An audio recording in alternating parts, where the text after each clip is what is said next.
నా పేరు చిరిమిలి గణపతిరావు, మీకు అందరికీ సుపరిచితుడినే. మరి పాలకొల్లు నియోజకవర్గం ఎమ్మెల్యే, మనందరి అభిమాన నాయకుడు, మంత్రి ఇరిగేషన్ మంత్రి డాక్టర్ ఎమ్మెల్ రామానాయుడు గారి గురించి మరి చెప్పుకుంటూ వస్తున్నాను. ఈ రోజున ముఖ్యంగా మరి ఆయన అభివృద్ధి కార్యక్రమాల్లో మరికొన్ని విషయాలు చెప్పడానికి మేము ముందుకు వచ్చాను. ముఖ్యంగా చూసుకుంటే మన తెలుగుదేశం అంటే కూటమి ప్రభుత్వం అధికారంలోకి వచ్చి 2 సంవత్సరాలు పూర్తయిందండి. ఈ 2 సంవత్సరాలు మరి మన పాలకొల్లు నియోజకవర్గం అభివృద్ధి చూసుకుంటే ఎలక్షన్కి ముందు, ఎన్నికలకు ముందు డాక్టర్ ఎమ్మెల్ రామానాయుడు గారు ఇచ్చిన హామీల కన్నా 3 అంతులు ఎక్కువ అభివృద్ధి చెందింది 2 సంవత్సరాల్లోనే. ప్రతి ఒక్కళ్ళు కూడా గ్రహిస్తున్నారు. ప్రతి చిన్నపిల్లలు కూడా మరి ఆయన అభిమానులుగా మారారనడంలో మేము ఆయన కూడా తిరిగినప్పుడు చూసి చాలా ఆనందం మాకు వస్తుంది, వ్యక్తం చేస్తున్నాం మేము. ఎందుకంటే ఈ రోజున మరి 2019-24లో వైఎస్ఆర్సీపీ అధికారంలోకి వచ్చిన తర్వాత ఆయన అభివృద్ధి చేస్తూ వచ్చినటువంటి 70-90% కంప్లీట్ అని మిగిలిన అప్పుడు అపరిష్కృతంగా వదిలేస్తారు వైసీపీ ప్రభుత్వం. ఏదైతే ప్రభుత్వ హాస్పిటల్ అనుకోండి, అబ్దుల్ కలాం పార్క్ అనుకోండి, చంద్రబాబు ఉద్యానం అనుకోండి, బొండాడు వెంకటరాజు గుప్తా ఎన్టీఆర్ కళాక్షేత్రం అనుకోండి, అబ్దుల్ కలాం పార్క్ అనుకోండి, శ్మశాన వాటికి అనుకోండి, అట్లా రకరకాలుగా అవి మళ్ళీ ఇప్పుడు వచ్చిన తర్వాత అత్మని మనం ఎక్కువగా చెప్పుకుంటూ వస్తున్నాం. వాటిని మరింత డెవలప్మెంట్ చేస్తూ అభివృద్ధి చేస్తూ అవి అభివృద్ధి చేసుకుంటూ వస్తున్నారు. రేపు ఆగస్టు నెలలో అవి కూడా అన్ని ప్రారంభం అవుతాయని కూడా ఇది మూలంగా తెలియజేస్తున్నా. ముఖ్యంగా ఒక చిన్న విషయం కూలంకషంగా చెప్తాను. పాలకొల్లు ప్రభుత్వ ఏరియా హాస్పిటల్ 2019 వైఎస్ఆర్సీపీ అధికారంలోకి వచ్చే ముందు అది అసంతృప్తిగా నిర్మాణమైంది, ప్రారంభించడానికి చూశారు. కానీ డాక్టర్ నిమ్మల రామానాయుడు గారి యొక్క చొరవతో అది ప్రారంభం ఆగడం కూడా ఇప్పుడు ఈ రోజున అందరూ మంచిగా జరిగింది అన్నట్టుగా మాకు అందరికి కూడా పబ్లిక్ అందరూ కూడా అనుకుంటున్నారు. ప్రతి ఒక్కరు కూడా పాలకొల్లు పాత హాస్పిటల్ వెనకాల కొత్త ప్రభుత్వ హాస్పిటల్ చూడండి, అప్పుడు ప్రారంభించేద్దాం అనుకున్నారు. ఆ హాస్పిటల్ అసంతృప్తిగా నిర్మాణం చేశారు. సుమారు 14 ఎకరాల నిర్మాణమైన హాస్పిటల్ 12,60,00,000 2019 అసెంబ్లీ ఎలక్షన్ ముందు డాక్టర్ నిమ్మల రామానాయుడు గారు 12,60,00,000 నిధులు తీసుకొచ్చి ఫిబ్రవరి, జనవరి నెలలో అక్కడ శంకుస్థాపన చేశారు. ఇప్పుడు ప్రభుత్వం వైఎస్ఆర్సీపీ ప్రతిపక్ష పార్టీ ఏం చెప్తుంది, మేమే తీసుకొచ్చామంటున్నారు. అటువంటి 2019-24లో అక్కడ శిలాఫలకం మీరు తీసేయచ్చు కదా, ఎందుకు తీయలేకపోయారు? ఇదొకటి మీరు ప్రశ్నించుకోవాలి. అంటే తెలుగుదేశం ప్రభుత్వంలో శంకుస్థాపన అయింది, అది అసంతృప్తిగా నిర్మాణం. అంటే 2024 టీడీపీ అధికారంలోకి వచ్చిన తర్వాత డాక్టర్ నిమ్మల రామానాయుడు గారు, కలెక్టర్ గారు మేమంతా వెళ్తే వర్షం నీళ్ళతో మునిగిపోయింది హాస్పిటల్లోని అన్ని స్లాబ్లు కూడా. ఎందుకంటే ఒక గొడుగు మనం పట్టుకుంటాం చూడండి, గ్రహించారు ప్రతి ఒక్కరు. ఆ గొడుగును తిరగేస్తే ఎట్లాగ ఉంటుందండి, ఆ స్లాబ్ అట్లాగుండి మెట్లప్పుడు నీళ్ళు కారిపోయండి, ఈశాన్య వాటర్ లేకుండా. ఆ రకంగా కాంట్రాక్టర్ నిర్మాణం చేశాడే. మీరు కళ్ళు మూసుకుపోయి మీరు అసలు తిరిగేవారు కదా, చూసేవారు కాదు. మీరే కొట్టుకోవడం సరిపోయేది.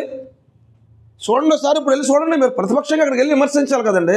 అట్లాగే ఈ రోజున మరి నిర్మాణం మరి ఆయన అధికారంలోకి వచ్చి 2 సంవత్సరాలను కొత్త హాస్పిటల్కి ఆపోజిట్లో మరి ఏలూరు అర్బన్ డెవలప్మెంట్ నిధుల నుంచి 1,50,00,000 తీసుకొచ్చి అక్కడ ఒక క్యాంటీన్, ఒక చక్కగా ఒక పార్కు, ఒక సుందరవనంగా తయారు చేస్తున్నారే.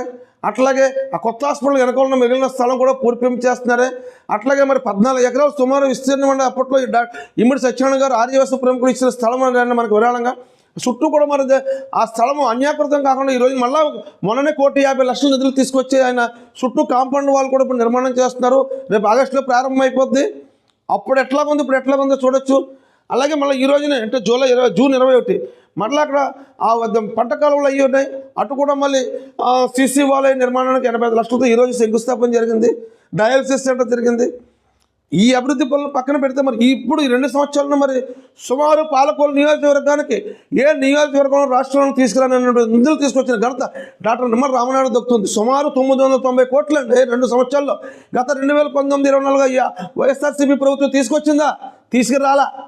990 కోట్లు అంటే సుమారు 1000 కోట్లు ఈ 2 సంవత్సరాల నిధులు తీసుకొచ్చి శంకుస్థాపనలు మరుసటి రోజున పనులు కూడా ప్రారంభమవుతున్నాయి. చూడండి, వారానికి 2 రోజులు 3 రోజులు ఆయన నియోజకవర్గంలో ఉంటే ఆయన ఎక్కడ నిద్రపోవట్లేదు. ఆయన 2-3 గంటలు కూడా నిద్రపోతున్నారో లేదో మాకు తెలియదు.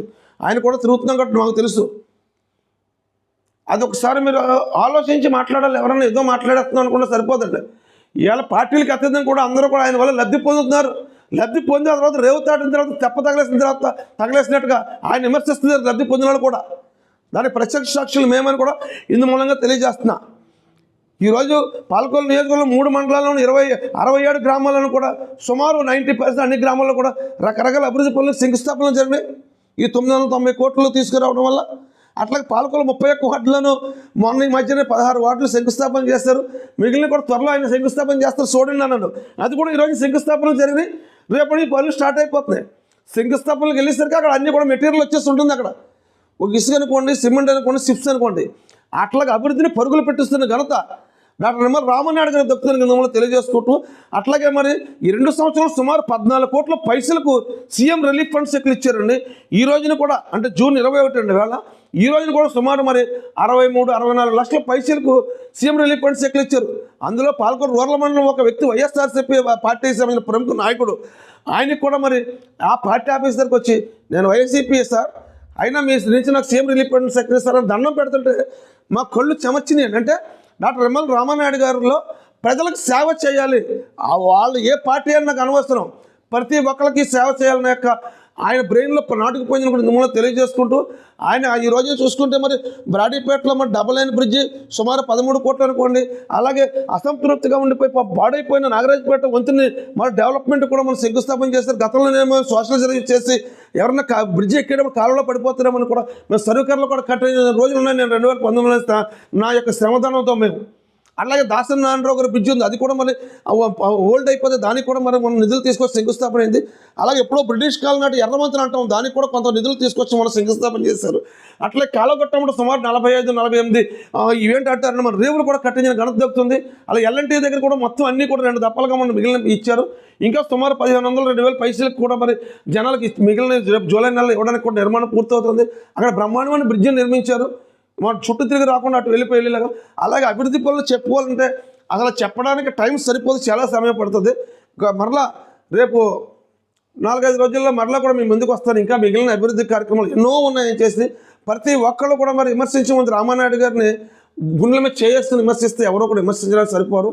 ప్రతి ఒక్కరు కూడా టీడీపీ నాయకులు కాదు, కార్యకర్తలు కాదు, ప్రతి ఒక్క ఓటర్ కూడా ఆయన యొక్క టీడీపీ శ్రేణులుగా మారారు, ఆయన అభిమానులుగా మారారన్నది కూడా నేను నిజంగా తెలియజేసుకుంటూ, అటువంటి అభివృద్ధి ప్రదాత ఎవరైనా ఆపదలో ఉన్నారంటే సినిమాల్లో చూస్తాం ఆపద్ బాంధవుడు, కానీ ఆపదలో అన్న వాళ్ళకి నేను ఆపద్ బాంధవుడు అండగా నిలిచే వ్యక్తి డాక్టర్ నిమ్మల రామనాయుడు గారిని కూడా నేను నిజంగా తెలియజేసుకుంటూ సెలవు తీసుకున్నా. మీ గణపతిరావు చిరుమెల్లి. నమస్తే.